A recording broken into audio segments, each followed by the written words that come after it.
இன்னனோட் life style நேயர்களுக்கு வணக்கம். கேம்பெயினை தான் திறக்கட்டுமா அதிரடி கிளப்பட்டுமா அப்படின்னு மீண்டும் தமிழக வெற்றி கழக தலைவர் விஜய் களத்தில் இறங்கியிருக்காரு.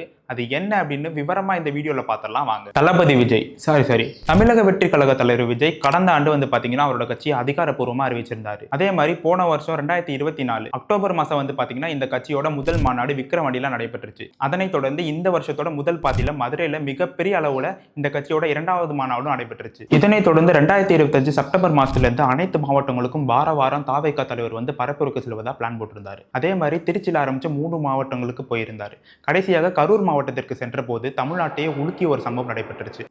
விஜயின் பரப்புரையை பார்க்க வந்த மக்கள்ல 41 பேர் கூட்ட நெரிசலில் சிக்கி உயிரிழந்தாங்க. இதை பத்தி பேசாத ஆளே இல்லைன்னு சொல்லலாம். அவ்வளவு சீரியஸா இந்த விஷயம் போயிட்டு இருந்துச்சு. அனைத்து கட்சிக்காரர்களும் வந்து பாத்தீங்கன்னா இந்த ஒரு விஷயத்தை பத்தி பேசியிருந்தாங்க. இன்னும் பல பேர் வந்து பாத்தீங்கன்னா அவங்க கட்சியோட வளர்ச்சிக்கு இந்த ஒரு விஷயத்தை பகடக்காயாவே பயன்படுத்தி இருந்தாங்க. விஜயோட அரசியல் கேரியரை இதோட முடிஞ்சிச்சுட்டு பல பேர் பேசிக்கிட்டாங்க. தாவேகா தலைவர் விஜய் வந்து பாத்தீங்கன்னா கடந்த ஒரு மாசம் வெளியே எங்கேயும் வராம அந்த சம்பவத்தோட வழியில இருந்து வெளியில வர முடியாம இருந்தாரு. ஒரு சில வாரங்களுக்கு முன்பு தமிழக வெற்றி கழக தலைவர் விஜய் வந்து கூட்ட நெரிசல்ல உயிரிழந்த குடும்பத்தை கூப்பிட்டு காலில் விழுந்து மன்னிப்பு கேட்டிருந்தாரு. சோசியல் மீடியாலும் சரி பொதுமக்களிடம் சரி இந்த விஷயம் ரொம்பவே பெருசா பேசப்பட்டுச்சு. இப்ப மீண்டும் தமிழக வெற்றி கழக தலைவர் விஜய் களத்தில் இறக்கியிருக்காரு. தற்காலிகமாக நிறுத்தி வைக்கப்பட்டிருந்த பரப்புரை வந்து பாத்தீங்கன்னா இப்ப தொடங்க போகுது. சேலம் மாவட்டம் காவல் நிலையத்தில் வந்து பாத்தீங்கன்னா தாவேகா கட்சியின் செயலாளர்கள் வந்து மனு கொடுக்க போயிருக்காங்க அடுத்த பரப்புரைக்கு.